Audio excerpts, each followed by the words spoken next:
What's up, everybody? Welcome back to the Martian and Ozzy podcast. I am the Martian, joined by my co-host, as always, Ozzy. And this week, we're going to be analyzing the UFC London card going down this weekend.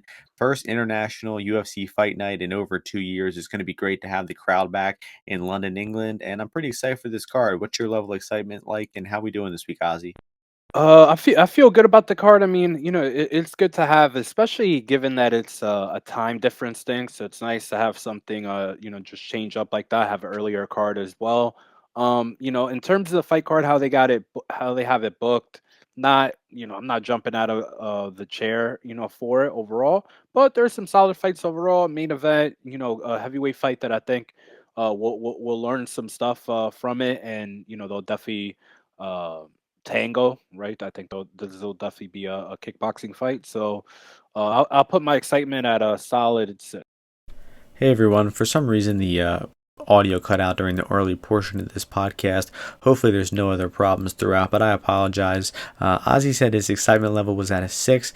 I said I was a bit higher than that. I was looking forward to this card a lot. Should be a lot of fun fights, and it is the first time there's a fight night outside of America with a crowd in over 2 years, besides the Fight Island ones. And Ozzy then bumped his excitement level up to an 8, and he said he was really hoping for Jai Herbert to win, pull off the upset to hear his accent, and that is where you are about to jump back in. It's that fight later because I just love this guy in the post fight interviews and the rest of the Brits too. So I'm gonna bump it up because they're British fans over there and their There we accents. go. There we go. I'm hyping up the card already.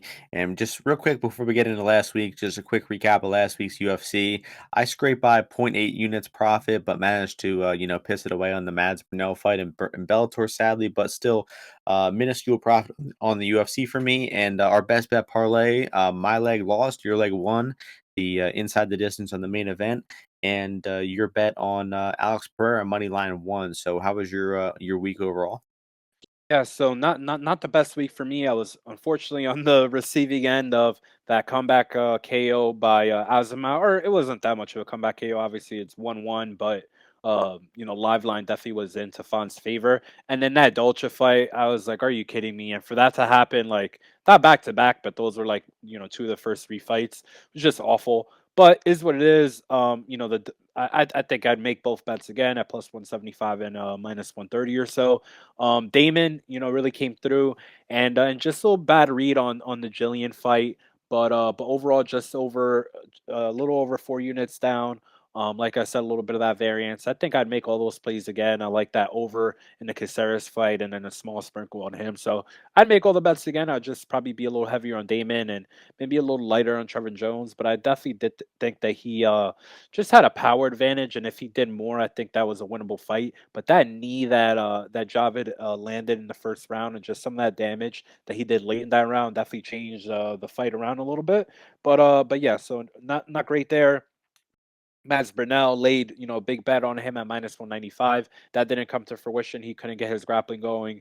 But yeah, I mean, like I said, that line closed like minus 260. So I think I'm still making good bets. Little variance string here between that Dolce fight, Tafon, freaking Kennedy, not Kennedy, yeah, Kennedy, a bunch of like just little bad beats here and there. But I think it'll reverse course and still up a good bit. And it's March now, so having my best, doing my best non MMA betting wise in a while now. So I'm still looking forward to it, and we'll keep chopping away at on the MMA side.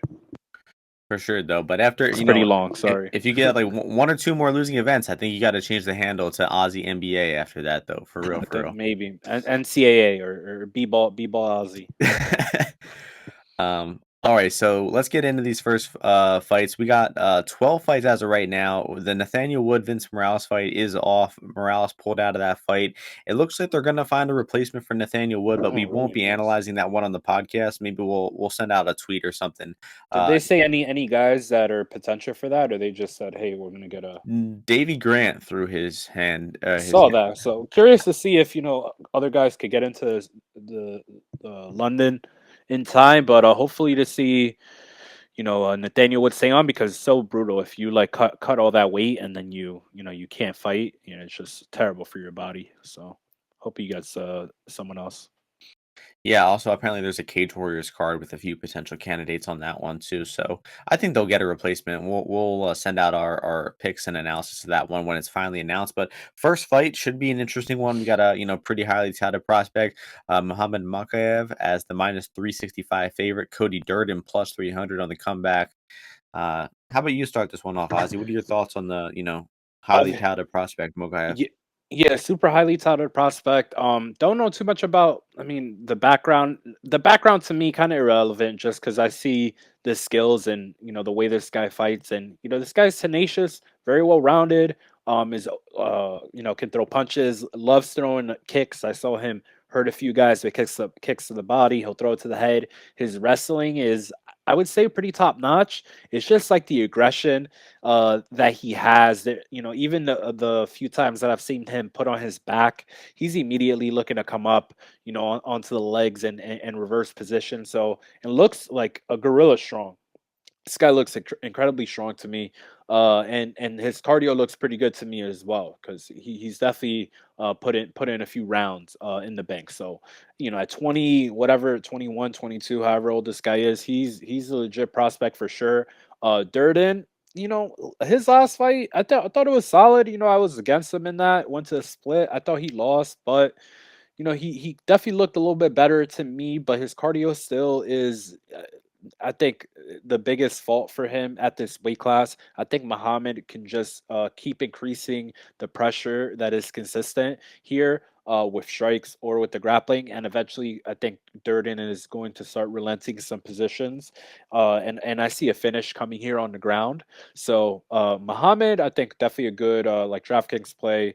I think people will definitely be owning him there, and I would favor this to be inside the distance because I think Durden is confident as well, and he will engage, and he won't be able to help but sap his gas tank because Muhammad will be able to counter him as opposed to his last fight where Iori, it was kind of just all defensive, just looking to get up and work his way back up. Muhammad will, these guys will scramble around. I think it'll get Cody a little tired, and I think Muhammad eventually finds a finish on him. Yeah, I thought that Mokaev wasn't quite as good as I was expecting. A lot of talk about this guy, but just watching some of his recent fights, he fought decent opponents. These guys, unknown guys, but they had solid takedown defense, had really competitive fights despite losing. And I think both of his recent fights against Hussein and the Irish guy, I forget the guy's name, O'Driscoll. I think both of them looked better than +300 there. And Durden does come from that wrestling background, All American wrestler at one point, or maybe not. He has the tattoo though, so you know that he can wrestle a It was good like amount. high school All American, something like that. But I don't know Uh, how many guys get that moniker in high school. But yeah, what state was he from? he's North in Carolina? Georgia. He's in Georgia. Oh, okay. Don't think that's too high level of wrestling state, but so yeah, Durden I think he can compete well in the wrestling exchanges, but I do think that Mokaev definitely has the better transitional work in the grappling, better jujitsu. Does have a good top game. Does that Umar Nurmagomedov thing where he hits that takedown and just transitions to the back take really quickly right after that. But I'm actually kind of gonna disagree with Ozzy about this one going inside the distance. I mean, I'm not confident in this one to go the distance, but I would be looking to play this one from an overs perspective, from like a starts round two, starts round three perspective. I mean, starts round two is -250 on DraftKings. I mean that puts a first round finish at 30% here. I think Durden can hang around. I think that he can make it to at least round two. I mean, Mokaev hasn't really just ran through his competition so far as a pro. Has had some fights that went longer. But I think Durden will look better than +300 at times here, but I just don't see any way that he can actually get the win because he doesn't really have good striking. I mean, Mokaev looks pretty uncomfortable at striking range, but I don't think Durden is going to be landing a whole lot of consistent shots, especially with Mokaev's just tenacious wrestling pace. Anytime the Durden's going to land some shots, Mokaev's going to shoot in for that takedown. And if Durden can end up on top here, I don't think he's got a great top game. He wasn't holding Aori down, and I don't think that he's going to hold Mokaev down either. So, you know, I guess I do see Durden at a little bit better than +300, but I still expect him to lose. So I'm not interested in betting Durden here. I would say look to play starts round two, starts round three. But I could see Mokaev pulling away late and getting that late round finish with how much Durden slows down. So maybe look for some round 2, round 3 sub props for Mokaev here. And that's going to do it for that one. We're skipping the wood fight next. Then that goes to the women's strawweight division. We have Corey McKenna here as the minus 237 favorite, Elise Reed plus 202. So I think, you got to look at these fighters' most recent results and, look at how that's influencing this line here because McKenna got a very lucky decision over Kay Hansen, widely regarded as, one of the worst decisions of 2020. And Elise Reed came in on short notice, fought Sajara Eubanks, a former bantamweight, very short notice fight at her non-natural weight class of 125.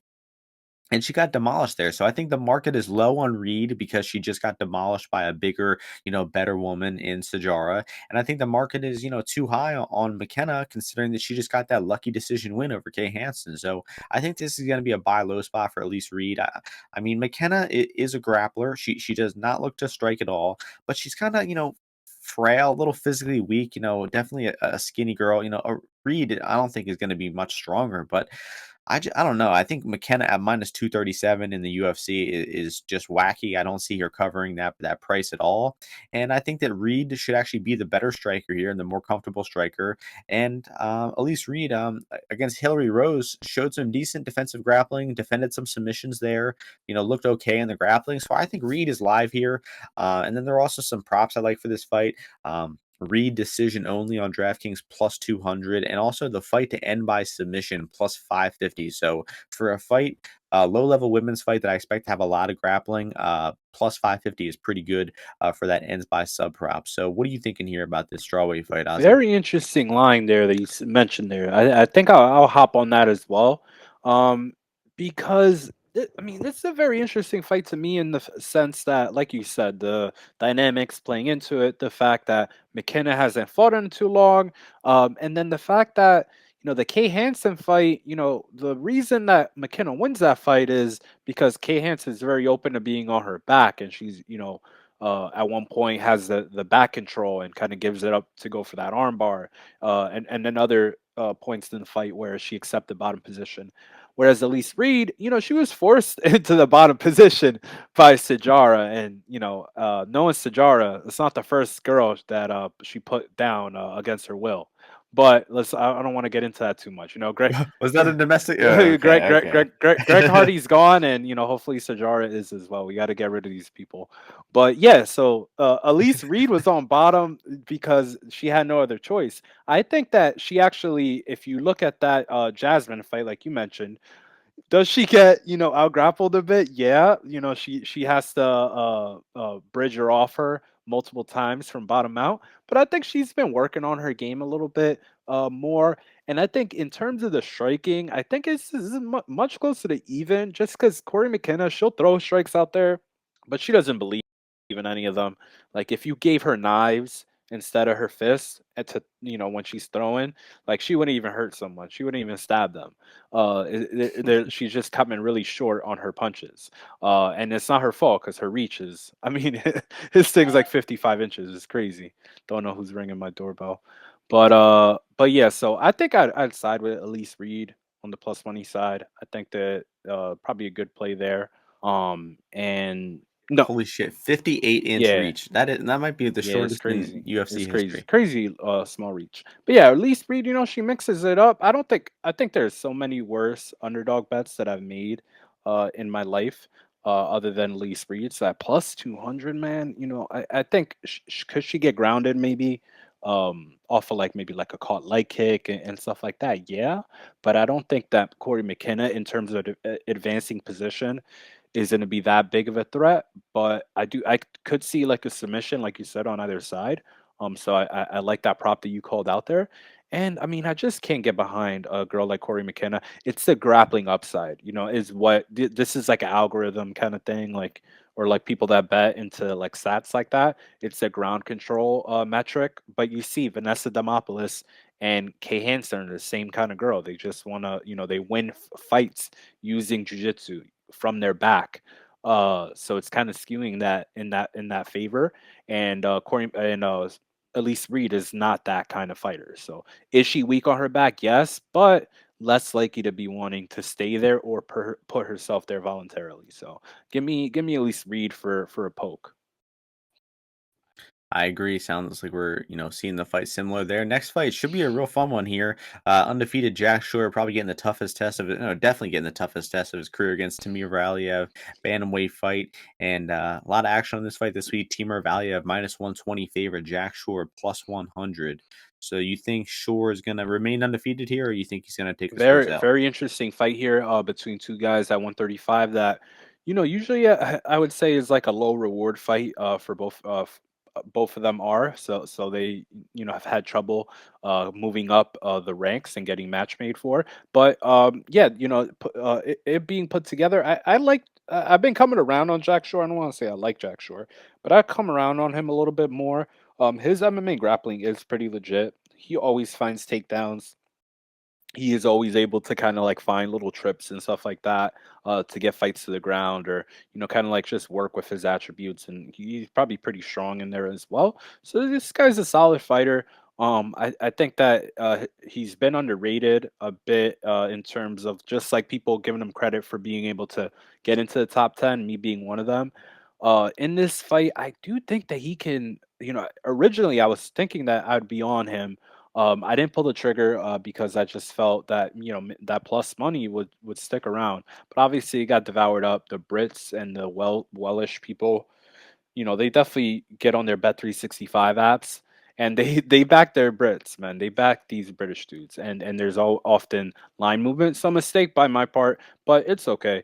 So I do think that he can get takedowns on Timur. I do think that in terms of the boxing, Timur he's good, but he's not gonna really like blow you out. The reason that he was winning that Barcelos fight is because Barcelos will just let you just be there right at the end of him and picking at you and pick at him because he always wants to land a big shot. So he's like, all right, man, this guy, he's not really hurting me. I'm gonna let him get close, just little throw his little, strikes, so then I can hammer him. Obviously it worked, right? Two times in that second round.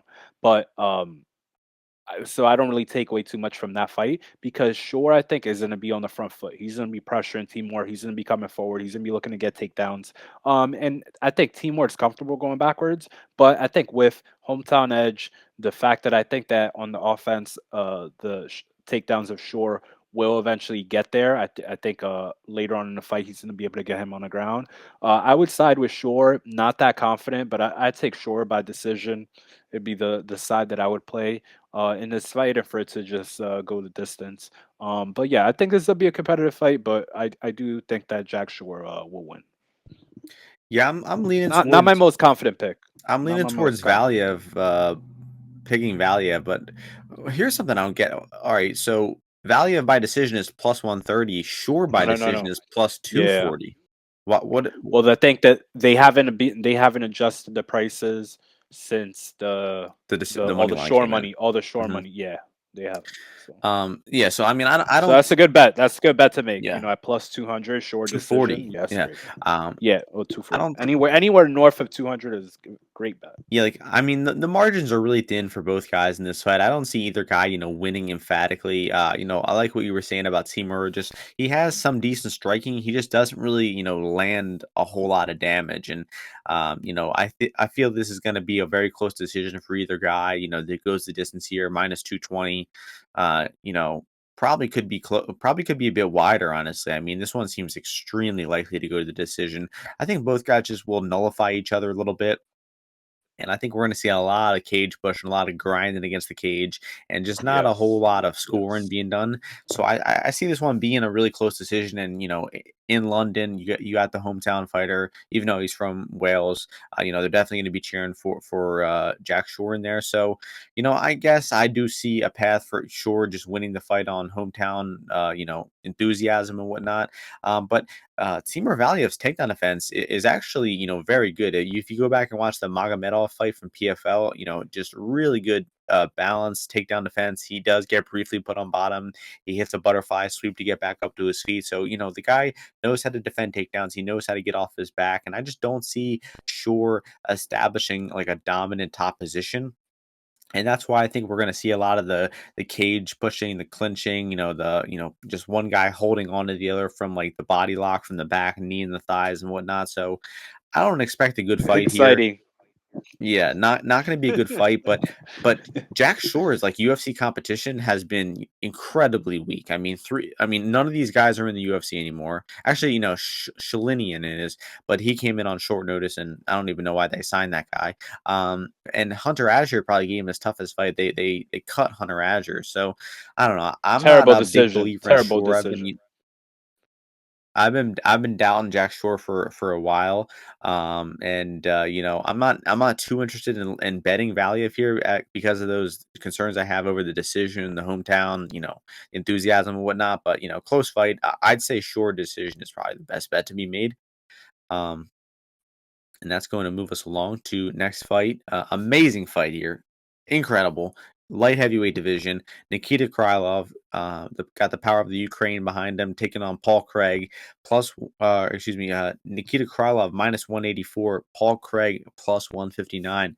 So I know I told you guys that the fighting spirit of Marion Miraz was flowing through her veins that night. That's why we picked and bet her.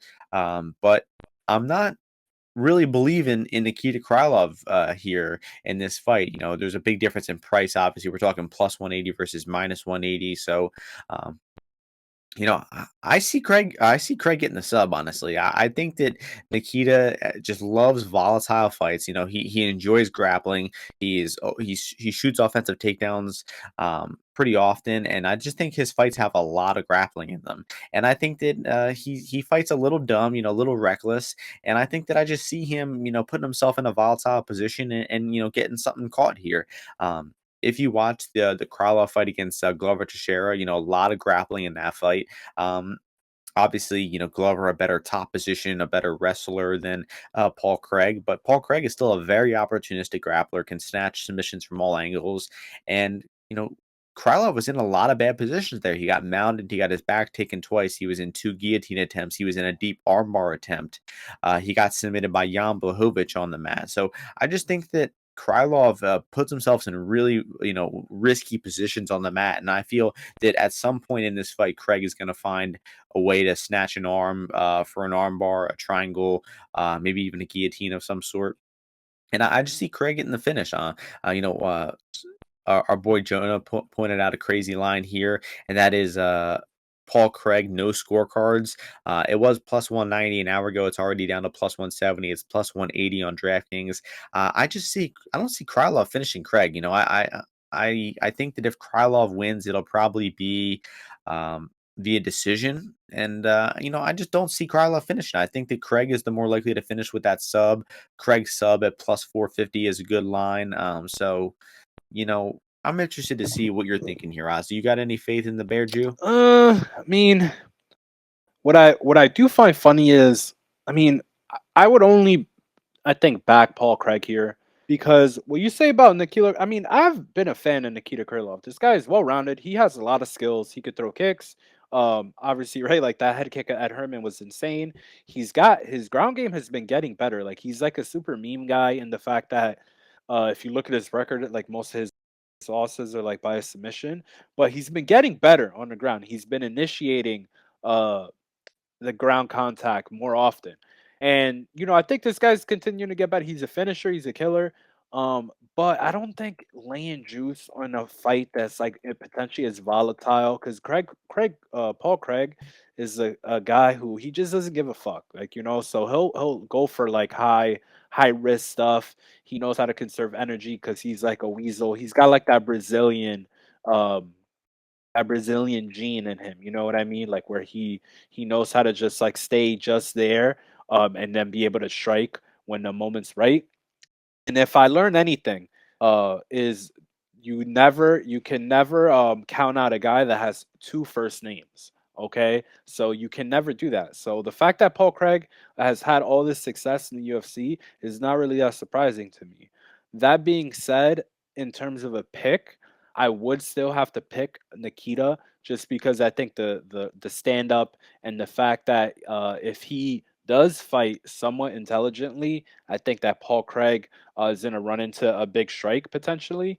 But if Paul Craig can convince Nikita to grapple with him, I think we will get an exciting fight, and it greatly raises the chances for Craig to get that submission that you're hoping for. What's the Paul Craig submission line at? What is that? Is it like Plus 450. yeah, so I think anytime Paul Craig fights, if his submission is under 20%, you bet it. So yeah, I will go with that. So and that no scorecards is good. I think Nikita, but I think Nikita could definitely knock him out though. I think it's crazy to not think that he could KO him. Paul Craig gas, like his gas is like imagine if that Shogun fight, if he was fighting Nikita would finish him. So Yeah, I think I don't know. I think the striking gap is probably closer here than most people think. Craig's striking is getting yeah, better. I but think not Krylov doesn't doesn't have a whole lot of process. Just kind of swings hard. What were you gonna I say? just feel that Paul Craig, his striking looks good in like very small moments, and then Hmm. so I think in an extended fight, like Nikita would definitely knock him out. So and Yeah, but good I mean, fight, but Nikita's fights always have grappling. Like who the last guy that he like outstruck to win was like outside the UFC, Fabio Maldonado. But Blachowicz got taken down, submitted there. OSP was back and forth grappling. So was Teixeira. He dominated Walker on the mat. I guess Ankalaev was the only striking fight that he really had. I So mean he looked good in that I've fight. got I thought yo, yeah, definitely.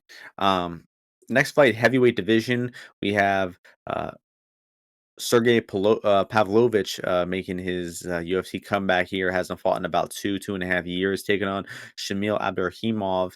Uh, Pavlovich minus 288. Shamil plus 248. What are you thinking about this heavyweight fight here? not thinking much about it. To be to be frank, Sergey. I looked at him a little bit before his fight with Alistair Overeem. I think I concluded that he was a fraud and Overeem would demolish him. I believe it was a long time ago, and then that ended up happening. So I'm not sure what's going on now. I mean, he's training with with Volkov. But I just don't like the guy overall. I mean, these heavyweight kind of this type of heavyweight fight are not the ones for me. Don't like getting too involved with them overall. I was thinking the over could be interesting between these two guys just because Shamil got caught at the end of those punches by Dawkins, like literally at like the tip of his chin on a few of them. So and it was like a speed thing, which I don't think Sergey will have the same advantage. He might hit harder than Dawkins, but not as fast. And I think that we could potentially see these guys clinch up a bit, especially in this big octagon too. I think that they might move around a little bit, and Shimio might look to engage grappling. But yeah, I don't really care about this fight. I'm not gonna play either of them on a money line. So I'm more interested than Ozzy, and I like Shamil a lot. And anytime a guy is getting a bunch of first round knockouts and they haven't really faced much adversity, I'm looking to fade him. Obviously, it worked last week with my boy Drew Dober, defeating the fraud McKinney. And I got some faith in Shamil to get it done too this weekend. I mean, it's hard to be, extremely confident in the guy, 40 years old, obviously coming off a knockout loss, coming off two losses in a row, hasn't really won a fight in almost 3 years here. But he did knock out Marcin Tybura, did defeat Andrei Arlovsky before that. I mean, so like the guy, just a few years ago was, a very capable boxer and, a solid, maybe fringe top 15 heavyweight. And beating Arlovsky and beating Tabura, certainly better than anything that Pavlovich has achieved in his career. And Pavlovich, his knockouts in the UFC, Marcelo Golman and Maurice Green. I mean, it doesn't get much lower level than those guys. And Shamil doesn't have the initials MG either, so it's a whole different fight. Russia versus Russia here, and obviously, you got to be very weary of Pavlovich. Just bum rushing him and getting a knockout early like he typically does. But I don't know. I just don't see a whole lot of good technique from Pavlovich. He's a good athlete. He's aggressive. He's powerful, but that's nothing new for Shamil here at heavyweight. And I think that Shamil is, probably the more skilled boxer. And maybe if he can extend this fight a little bit longer, maybe if he can catch Pavlovich here, I'd say his chances are closer to like 35% than 28, like the odds indicate him. So I like, Shamil for a poke. His knockout, Shamil knockout at plus 800 too. I mean, it's a heavyweight striking fight. And one guy's knockout is plus 800. I'll take a poke on Shamil there too. So I've got some faith in Shamil. And that's going to take us next fight, featherweight division. Uh, Kind of a head scratcher fight here for me. Mike Grundy minus 181, Mokaev-Durden plus 156. So Mike Grundy getting a lot of action this week, and I'm not sure I necessarily agree with it. I mean, I think that he is the justified favorite.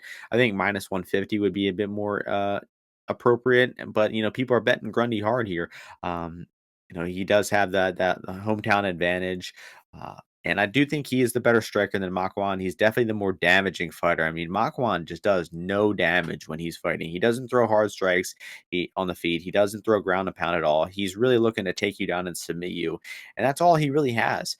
Um, so, like, in his fight against Cam Kirk, for instance, he, had those takedowns. He had the top time, but he just wasn't doing enough on top, and he ended up, getting losing that decision. So, I think that Makwan's path to victory here is much, thinner than Grundy's. He needs to get takedowns. He needs to keep those takedowns. He needs to submit Grundy or win 2 out of 3 rounds for a decision. While Grundy can win the striking, he should win the striking, and I could see even Grundy getting some takedowns, getting on top here, maybe keeping Makwan on his back. Um, Makwan has been put on his back a good amount. The Arnold Allen fight's a good example of that. Just a back and forth grappling fight there. So I understand, the action coming in on Grundy. I do think it's gotten a little out of hand, but I'm also not interested in really betting Makwan. I don't think he's, a great fighter, and I just think that he's probably going to need a sub here if he's going to win the fight clearly. So Makwan by sub plus 500, not bad. Actually plus 600. And another prop here, Grundy by knockout plus 850. Makwan's been dropped by Jason Knight. He's been, hurt multiple times. And Grundy hits harder. He throws more ground and pound.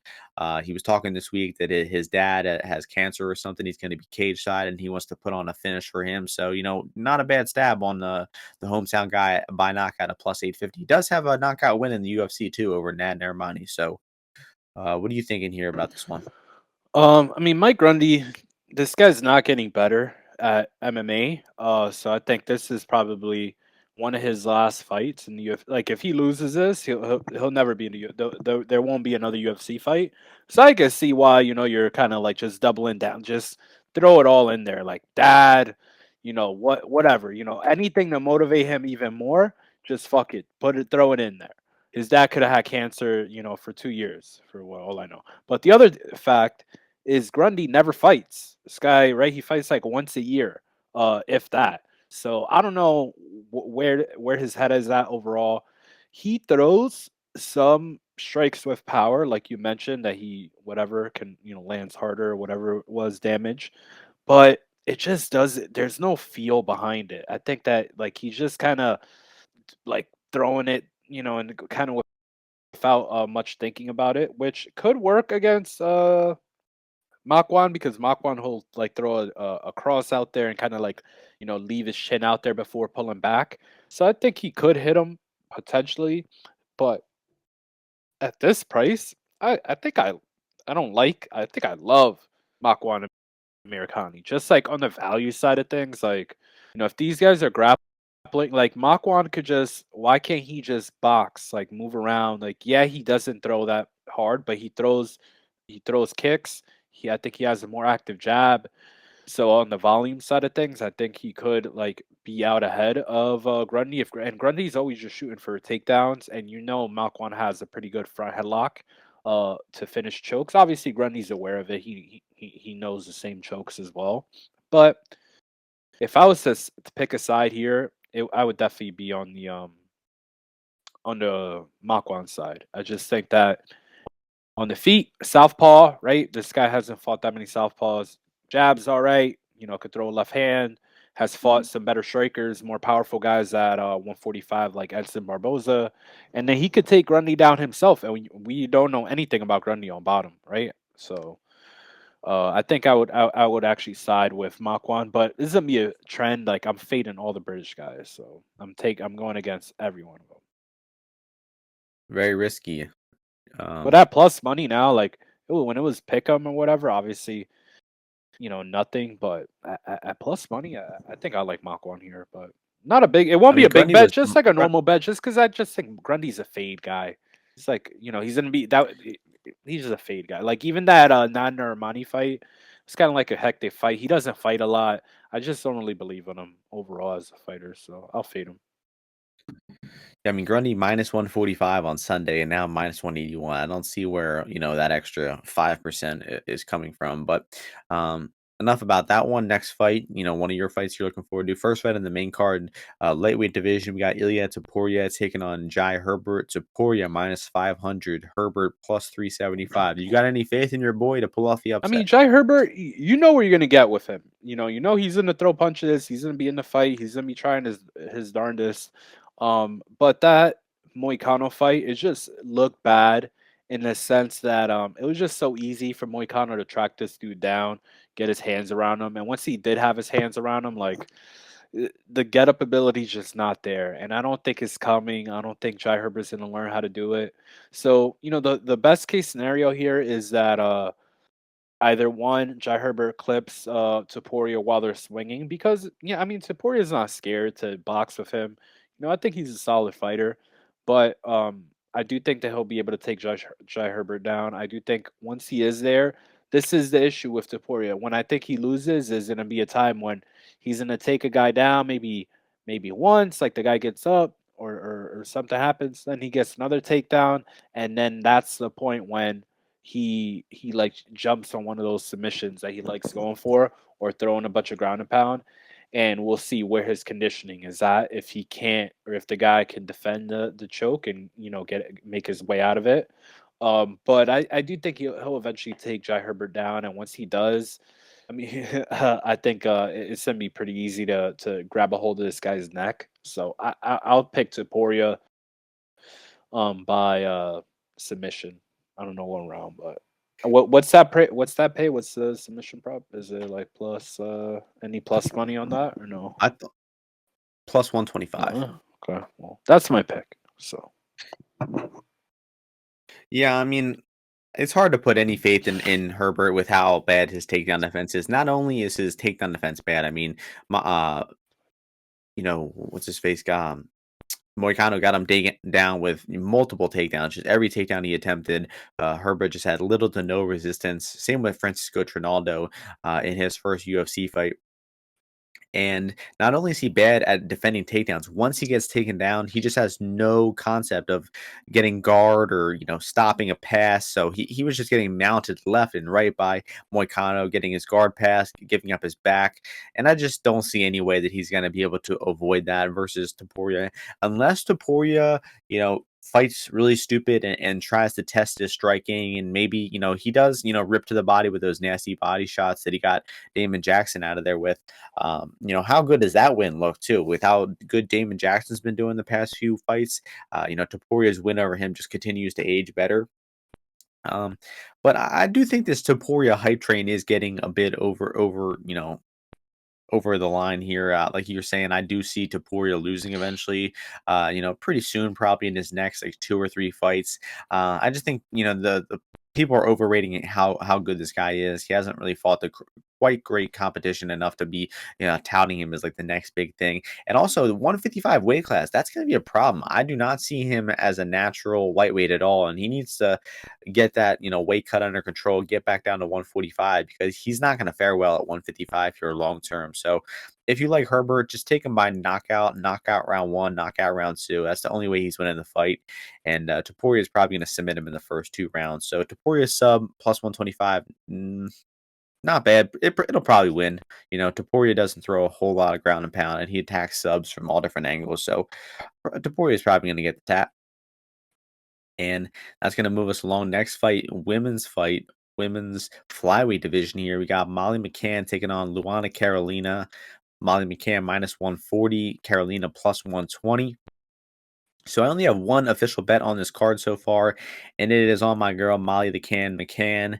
And I think that she's just gonna win the fight on aggression, enthusiasm, volume. I think she's not necessarily the better striker of the two, but she's just much more aggressive, and she comes forward, she eats punches, she's really durable, and she's just going to be nonstop walking Carolina down. She's going to try to mix in some takedowns. We have seen Carolina taken down before, but Carolina's past two fights, her past two wins against Botello and against your girl Lupi Godinez, they all both like had the same, analog where I think Carolina got taken down and lost round one of both of those fights. But then in round two and three, Carolina just started stuffing takedowns, and the fight got stalled against the cage. Nothing is happening. And then Carolina slightly edges those last two rounds by being, the bigger, taller woman, knee in the body a few times. And I guess I could see a similar thing happening here. McCann getting stuck in the clinch with those takedown attempts, and her just getting kind of clinched against the cage. But the crowd is going to be going crazy for McCann. She's been in the UFC for several years, and I think she's pretty well known to the British fans. Trains with Paddy Pimblett as well, so the crowd's going to be behind her big time. And in a fight that is minus 330 to go to the decision, I like the hometown fighter. I like the fighter with the wrestling, the takedown upside. And I just think Molly is much more aggressive, throws more volume, and she's gonna, steal this decision 29-28 via enthusiasm. So I like my girl McCann here. What are you thinking about this elite level fight? It's gonna be hilarious. I mean, Molly McCann, I've been laughing at her fights like since she was signed. I was just like, man, is this like her name's Meatball? She's from I mean, the accent. She's just a classic. She's gonna be a legend. There'll be a statue somewhere in England of Molly the Can McCann eventually. Um, so I mean, what I think about this fight, I mean, Carolina, she's bit me a few times because I mean, this girl can't even do a push up. Is like has lost in like hilarious ways, right? That knee bar, right? The fact that she's the only girl to ever knock down Priscilla Cachoeira, bombed her with a kick. I mean, that plus money though, honestly don't hate it. And Molly, I mean, Molly sucks. Like she's not good at MMA. She's not a good fighter. But like you said, she's aggressive. She goes forward. She'll move her head a little bit while she does these punches. But the issue that I'm having is that Ji Yoon Kim or Kim, you know who I'm talking about, has no power. So Molly was walking through her punches like it was kind of crazy. She was just taking them on the point of her chin and literally no effect. So I don't know why I was surprised that Cachoeira couldn't do that either. Such a dumb read on that fight. But anyway, I so did I I think did that call I did kind of call that on the podcast, but then I think bet Kim anyway. No, yeah, I whatever. did. You can go Okay, back and listen. Pull up the congrats, receipts. congrats. You should bet on it next time. So anyway, the damn, I lost my train of thought. Yeah, so I don't think that's gonna be the case here. Carolina is not accurate with her hands, but she could throw like push kicks, front kicks, knees. I don't think that Molly's gonna be able to get easy takedowns where then Carolina's just staying on her back. So I think it's gonna be a tough fight for Molly. Is at the end of the story. At minus 140, like you can't think about it, you're laying 40 cents, 35 cents to get a win with Molly McCann. It's just not. I just don't think that's good. Like people can say, hey, this juice is worth it. Blah blah blah. It's just I don't think it's a long term winning play to be on any kind of Molly McCann juice. Just because you don't know if she is gonna be able to work the grappling, and if like the best case scenario is this girl just slugging it out for fucking 15 minutes with a girl that's how much more reach, like it just doesn't make any sense to me. I just think there's better places to invest. And yeah, that's where I'll leave it there. But I mean, if this price goes up more, I'm gonna be interested in Carolina because I mean Carolina, I don't know, there's something about her. I haven't figured it out yet, but if I need to get paid while I'm trying to figure it out, I will. I'm telling you, these juice cards have been running a bit wild lately, and the UFC match made this card with the expectation that the British fighters are going to have a good night, and I don't think that. Yeah, but they match made Loopy, or no, they didn't. Who was Loopy Yeah, it replacing? was very short notice. Um, fuck, whatever. And that But was I mean, you're probably right. Tajara I mean, I Eubanks. should avoid. She replaced. Yeah, I no, I don't think it was that. It But was I should just avoid this fight. I should just avoid this fight because I mean, Molly. But the fact that who's better, Carolina or Kim? Kim for sure, easily. A fight against Molly, though, in the context of a fight versus Molly. I think Kim won against her against McCann, but like I said, And you also should consider this is the bigger cage, that is true. right? Where Molly, was coming for. I don't know. I just feel Carolina, she could knee this girl in the clinch. She could do the same thing that she did in terms of the knees and stuff to Loopy, but even more to Molly. But I can't be that strong on this fight. Don't get me wrong. But I'm just never playing Molly at juice. So. Like I said, I said this to you off air, but Molly McCann, I don't see her losing in London. That British crowd gonna be going crazy, and Hasn't she already lost in London, bro? not that I'm aware of. Actually, let's see. No, she beat Priscilla Cachoeira by decision in London. I don't even remember that fight. Did she take her down in that fight? I don't remember either. I remember Molly's had a lot of Cachoeira fucked her fights, up man. in round 3, and remember her whole eye was like a swollen, like it was a meatball. Her eye was a meatball. Wow. Moving on. Welterweight fight. Gunnar Nelson is back. Takashi Sato is back. We have Love Gunnar minus 475, Sato plus 375. Very short notice fight here. It was supposed to be Gunnar Nelson versus Thiago Alves. No way. No, Claudio Silva. Yeah, Silva. right. Okay. He said Thiago. Thiago Alves throwing bare knuckle, bro. Are you even a knuckle fan? Do you even knuckle, dude? I am. I'm one of the best handicappers in the world for bare knuckle boxing. But it was on Tapology. Minus 475 plus 375. All right, so fat price on Gunnar Nelson. I love this guy. I mean, this guy has, was kind of one of the guys carrying the flag for jiu-jitsu. Was kind of like a crossover, like one of the not first crossover guys, but like a guy who wasn't a Brazilian who had some, success on Abu Dhabi and then was going over to MMA. So definitely always followed Gunnar. Always a very unique style, right? That he brings, right? He doesn't really chase takedowns, that much. He's comfortable in that kind of like Conor McGregor style karate, hopping in and out, Stephen Thompson esque stance.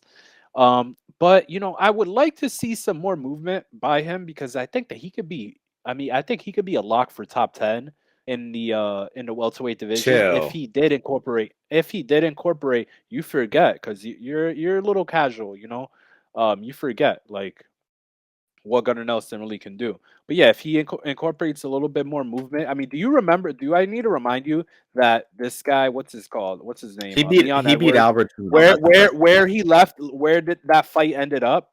Leon Edwards covering up bottom mount under Gunnar Nelson. Gunnar Nelson would have cooked him if it was a 5-round fight. So if Gunnar can get up to a 5-round, main event kind of stuff, he's gonna go far because he's gonna fuck a lot of these guys up. But before I was interrupted, like I was saying, this guy is incredible on the mat.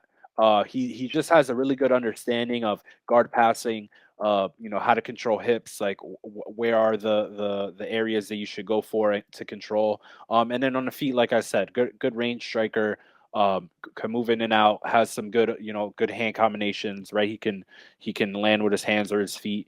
But my issue here with the price that he's at is that Sato and him, they could not cancel out that much, but if Gunnar is not looking to pursue the takedown, I don't think Sato's going to engage at all in any kind of grappling. So then you become very, you're drawing kind of thin on this inside the distance or Gunnar props. So I would actually maybe very sneaky look at an over in this fight or for it to go all 3 rounds. Because I think Sato, he's just taking this fight to try to stay in the UFC. I don't think he's going to press that much because I know that he probably respects the ground game of Gunnar Nelson a lot. So that would be my sneaky play on this. What is it? Over 1.5, right? Probably. Yeah. Minus 145. Minus 145. So that is, I'm not jumping to do that just because that is decent juice for the fact that this could be on the ground. for extended portions in round one. But I don't think Gunnar. I think Gunnar is going to look to get his feet under him. So I would look at like an over and then really try to thread the needle with a Gunnar round three. So, but I'm excited to see Gunnar Nelson back. This guy is really good. He could. I mean, he could easily beat Neil Magny. Like, do you even know who's in the top 10 of the UFC, bro?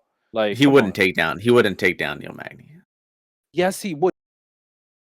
He would get Neil Magny down. I don't. Either way, I you think his know, wrestling is pretty weak. we'll see. Definitely But great on top. anyway, what do Definitely you great think? on top. Like I mean, he is really good on top.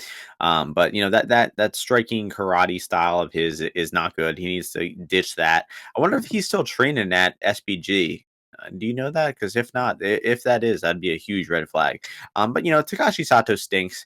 The guy's got a good straight left hand. He's powerful, but terrible defensive grappler, and really has no other way to set up his left hand. Like he just throws the left hand right down the pipe, and if it doesn't land, he has nothing. He doesn't have a jab. He doesn't, throw a lot of kicks.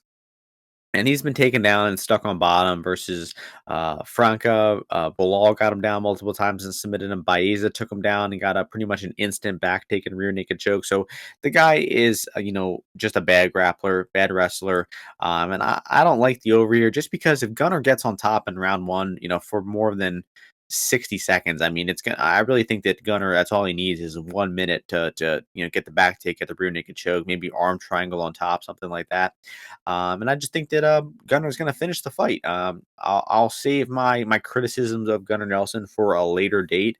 I don't know what the hell the guy's been doing for the past 2.5 years, just taking some time off. I don't know, but uh, I think that he will run through Sato here, get the sub.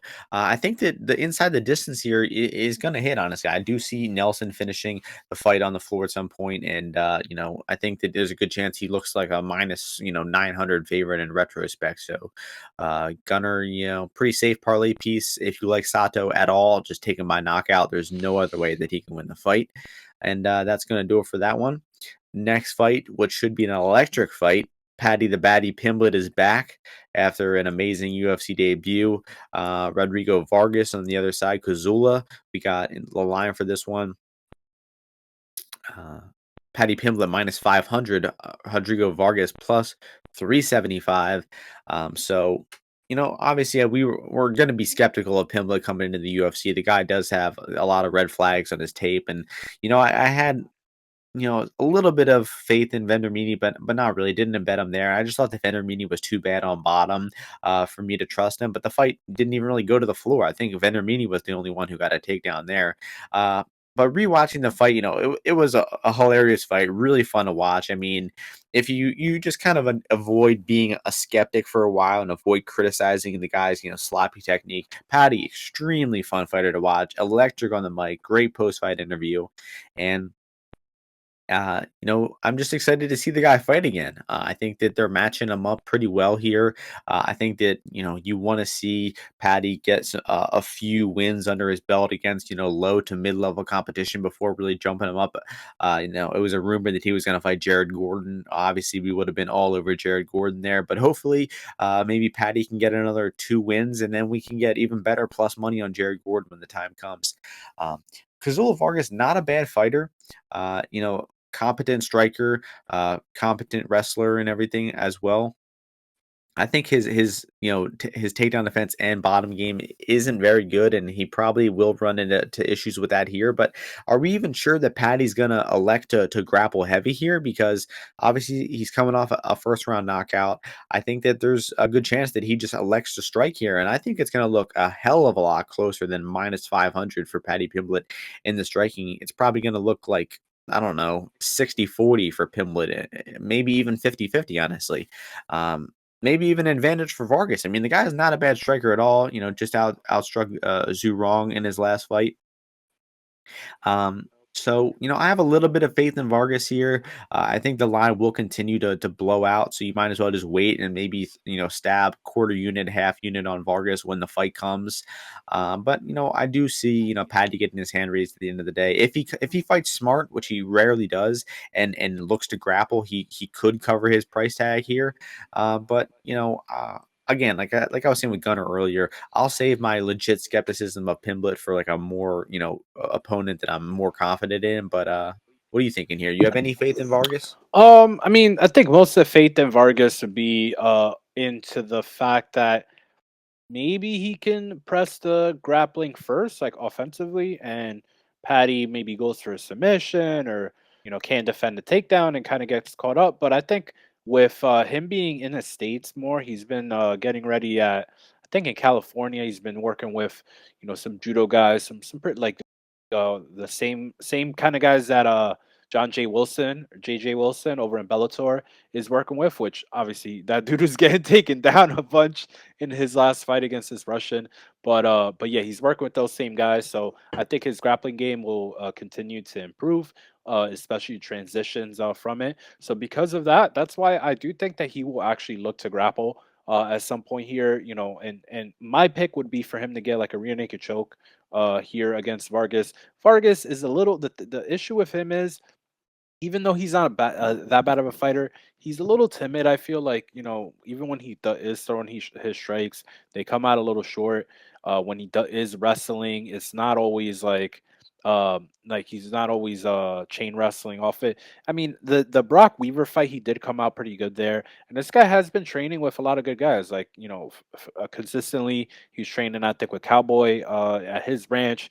I even saw him like with the Russian guys for a little bit. So I mean, I'm not touching Patty. Like, I think if you needed a parlay guy like a 4-1, I'd probably rather play Topuria than. I mean, let me not put that Or on the Gunnar? record. Yeah, let me not put that on the record and say that. But yeah, Gunner. I would definitely play Gunner over Patty. Like Gunner's so experienced. Like this guy. Like I don't even need to explain why that would be the definite choice there. But I think Patty's gonna submit Vargas at some point and rock him with a punch and take him down or have him on the ground and then just, be looking at advance to the back. So I'll trust his grappling here. And, I might have a little stab on him by submission, but I can see his fight going over as well because Vargas, um, I don't know if He's tough. he's not going to do what Luigi did. Like, Luigi's an idiot. Like, he heard him and he's like, okay, yeah, let me take him down. Let me take him down. So, I could have, and then doesn't do that much work and then he's tired. So, Vargas, better cardio, so I think he might be more inclined to go into the fight wanting it to go later. Vargas KO plus 700. I mean, not bad for a guy with bad defense. But like he said, he's a scouser. He doesn't get knocked out. So, um, next fight, co-main event, best fight on the card by a gigantic margin. Arnold Allen taking on Dan Hooker. The line right now, Allen minus 125, Hooker plus 105 on Bet Online right now. It's been a pick 'em. It's getting action on both sides. It was at one point Allen minus 150, and Hooker got action the past few weeks. Amazing fight here. You can start this one off. What are your thoughts on Dan Hooker's Obviously, return to featherweight? yeah, obviously this is the only fight I really paid attention to that much on this fight card. Allen, I've been I actually did bet him last time against Sadiq, and it took a lot for that to come out of me and take the plus money on his side. And I was skeptical up until like the whole fight because his volume is not there. Like he's a good boxer, but he only throws like in very short spurts. Like he's not a guy that he'll consistently be throwing a jab or setting up his taking space away and setting up his next attack. He's like comfortable taking the back foot pretty often. Doesn't throw a lot of punches while he is going back. He'll throw a few, but not that many. He, that's why he could get grappled a little bit. He hasn't really fought many wrestlers either, which is like a red flag to me. Like nobody's really ever looked to take him down that much, except for like maybe Mads Burnell. That's what actually got him choked, and ironically, what got made him lose this last fight. Now going for the takedowns, motherfucker, cost me 5 grand. But fucking It's not funny. Not funny at all. no, it's not funny. It's not funny. But yeah, so Allen and like the takedowns that he goes for, like he goes for like this thing where he has like an underhook on one side and he kind of low key grabs the fence with the other hand and then he trips you like he like does like an outer reap with his leg and pulls you down. That shit ain't working on fucking Dan Hooker. I think that in the clinch, Dan Hooker is gonna start busting him up if they do get to the clinch. Like I just think like strikes wise, like he just is more dangerous and Allen's not really going to want to be there. But my main issue is one, like I said, this guy goes in the back foot pretty often. Two, he doesn't throw that much volume. So I can only look at the Dan Hooker side honestly here because I don't think the upside for grappling is there for Arnold Allen. And I like his cardio. He even slowed down in that Sadiq fight, and that wasn't that high pace of fight. Obviously, I'd be remiss if I didn't bring up the weight cut for Hooker, not great. Don't like seeing the fact that he's looking so thin. But I've kind of gone onto the side that fuck it. If these guys think that they could get down to that weight, he's been in Vegas plenty, so I'm assuming the PI people are like, yeah, I think you can do it, right? It's a long time since he did it, but I'm gonna assume that he can. And yeah, I'm gonna assume that his cardio is gonna be on point. That's the other main issue, but that gets negated by the fact that I don't feel that Arnold Allen is that strong in the third round. So I feel like Hooker is going to be coming forward, throwing his straight strikes, throwing his kicks, and he's going to be just a totally different fight from anyone that Arnold Allen's ever fought. Like it's just going to be like you can't even if you're like trying to think about it, it's hard to predict and analyze in my opinion because you really haven't seen Allen fight any kind of guy like this, whereas you kind of have with Hooker. So I'll back him, as a short underdog here at this weight class. And if we lose here, I mean this is like a good bet. I think no matter what. You are playing into some variance, but like I said, because Allen's not that active, like how sharp can he be? Like how used to the cut is like he only does this cut once a year. You know what I mean? So I don't know. Some stuff could be come afoot. He's fighting in London. I think for I don't know how many times he's done that, but he's driving all over the place over there. He like travels like 3 hours, very often, one way on some of these training trips. So yeah, I'll go with Dan Hooker, to press the fight and win a decision. I think I like the over here. think I like Hooker the is over. undefeated in London.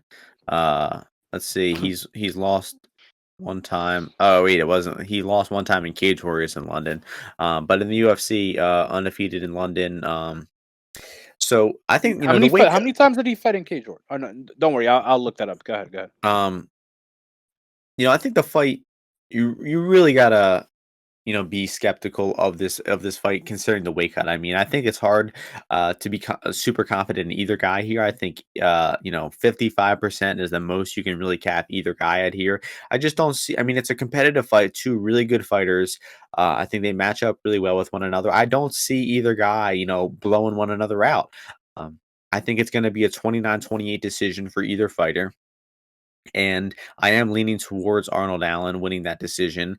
Um, one thing to note that I just learned actually, Allen, had a good first two rounds against Sadiq Youssef. Then round three just started grappling really heavy. Had a bad round three. Didn't really throw any strikes. Lost the round.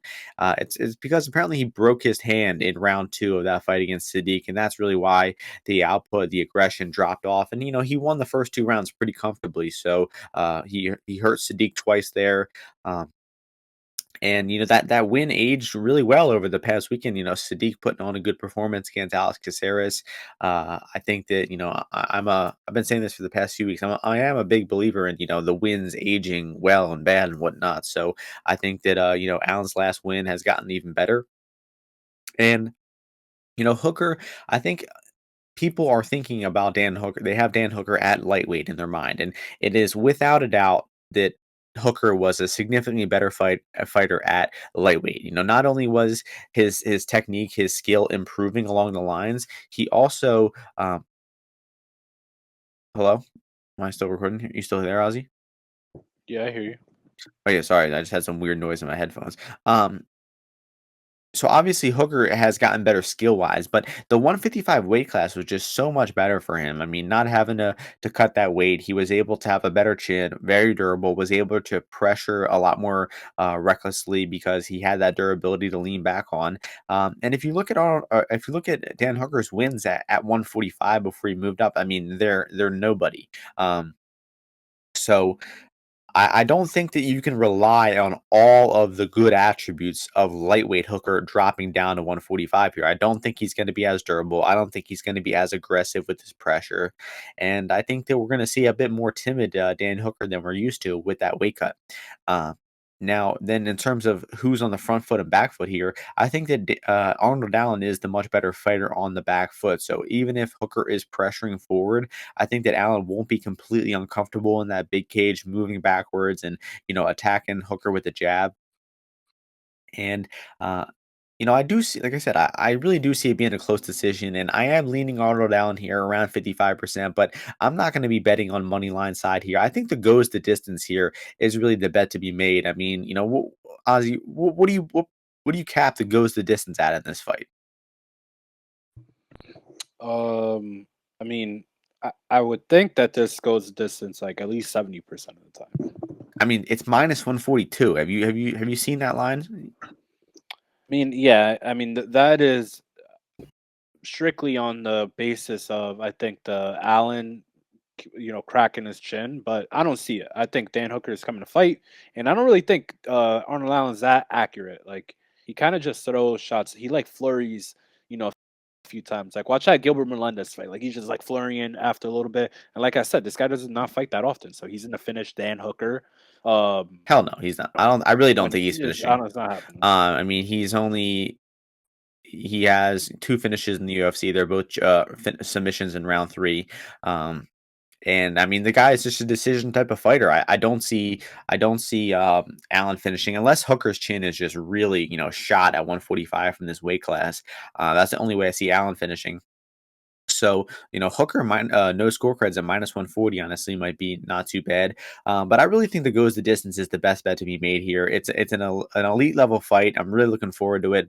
I like both fighters a lot, and I can't really see enough confidence to be betting a money line here. But like you said, I'm capping the goes the distance at 65-70% easily for this fight, and the odds have it at under 60. So I think I'll probably end up with at least a 1.5, maybe even a 2 unit bet on the goes the distance here.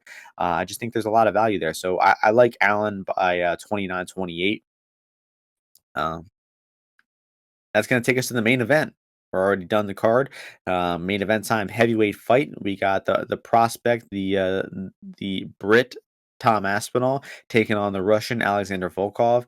Tom Aspinall minus 126, Alexander Volkov plus 106 here. And I'll start this one off. I've been skeptical of Aspinall in the past. Obviously, bet against him with Spivak, my man Sergey Spivak. Bet on the over there too. Some rough double loss on Aspinall there. But Aspinall's wins in the UFC, I mean, three of them have been just complete walk in the parks. Spivak, Badeau, and Collier didn't land a strike, and Aspinall just demolished all three of them. And he did look good in those fights. He hurt Arlovsky really badly. Started to get a little close towards end of round one. You saw that he's not really a good pocket boxer. He can get clipped with punches in the pocket if a guy's willing to bite down in the mouthpiece in exchange with him.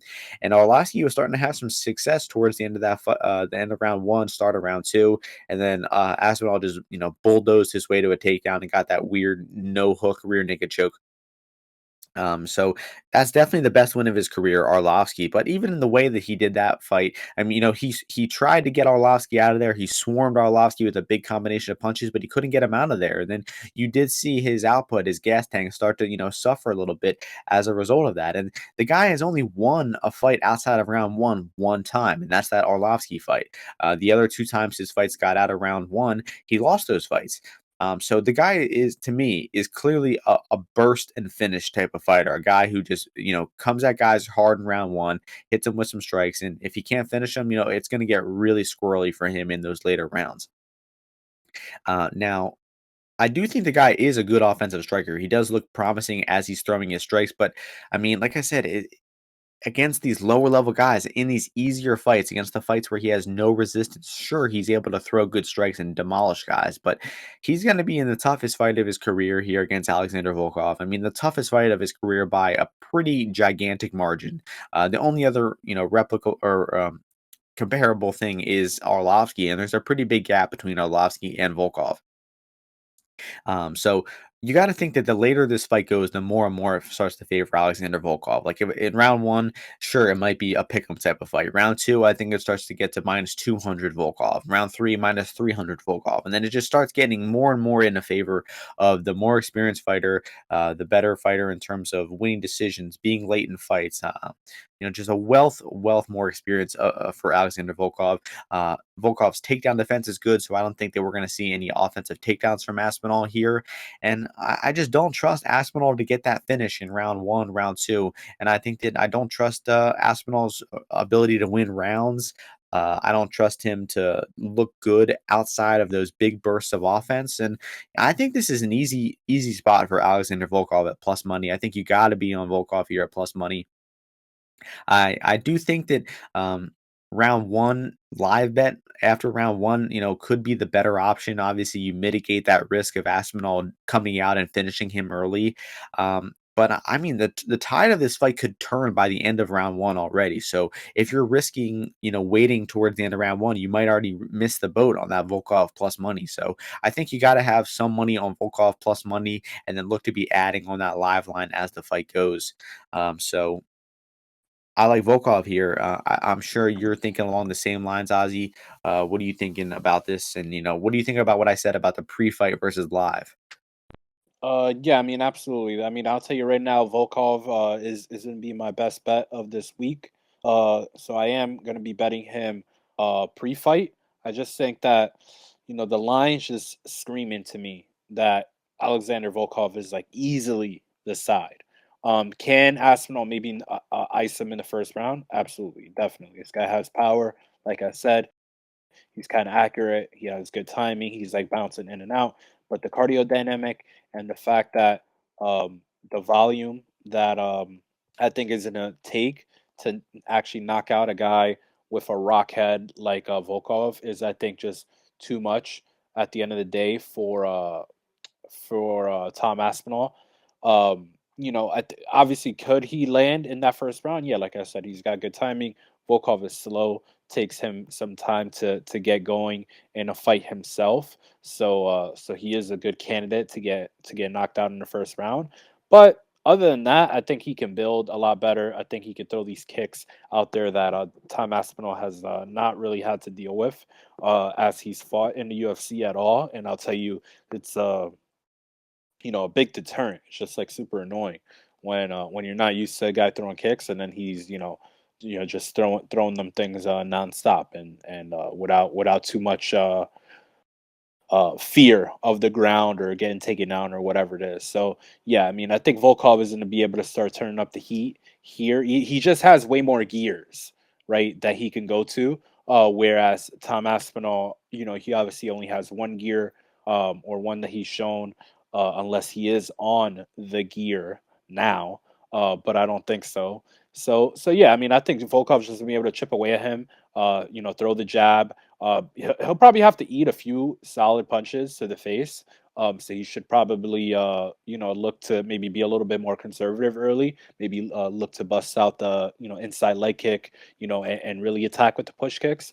But yeah, I mean, I think I'd probably hedge maybe a little bit with like Aspinall round one KO.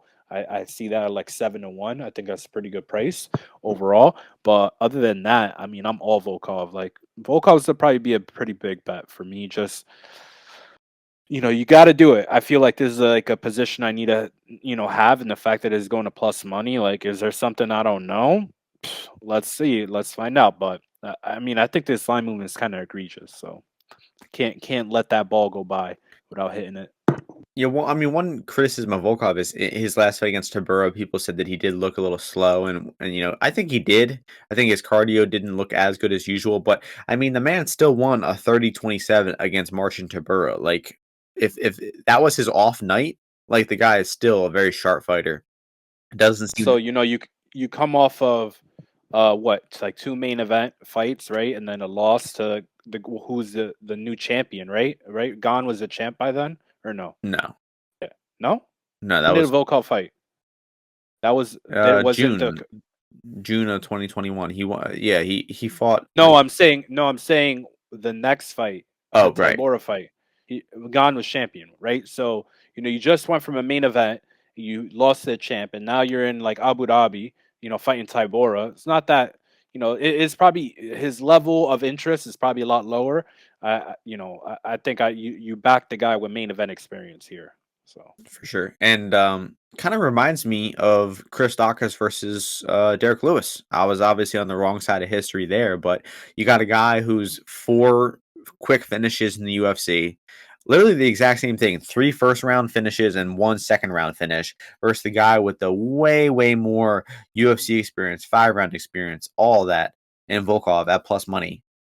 So I hope to right the wrong this time and be on the right side of history with the Russian, Alexander Volkov. You said your best bet is going to be Alexander Volkov, right? 100%, yeah, without a doubt. I'll go goes the distance in Alan Hooker. How about Mm, that? how about that? Let's do this on FanDuel because that has the best goes to distance line minus 142. Only plus 100 on Volkov available right now. You put them together plus 241. The other one I was considering was Gunnar Nelson inside the distance, but I think I like the goes to distance even better in this Hooker Allen. So Well, that'll there be you it. go. That'll be it for the podcast this week. Hope you're all able to get some good information. Enjoy our analysis. Should be a really fun card going down in London this week. We're back next week from Columbus, Ohio. Another fight night with a crowd. It's really going to be great to get the crowd back in these fight night events. Any closing thoughts, my man? No, we're in March.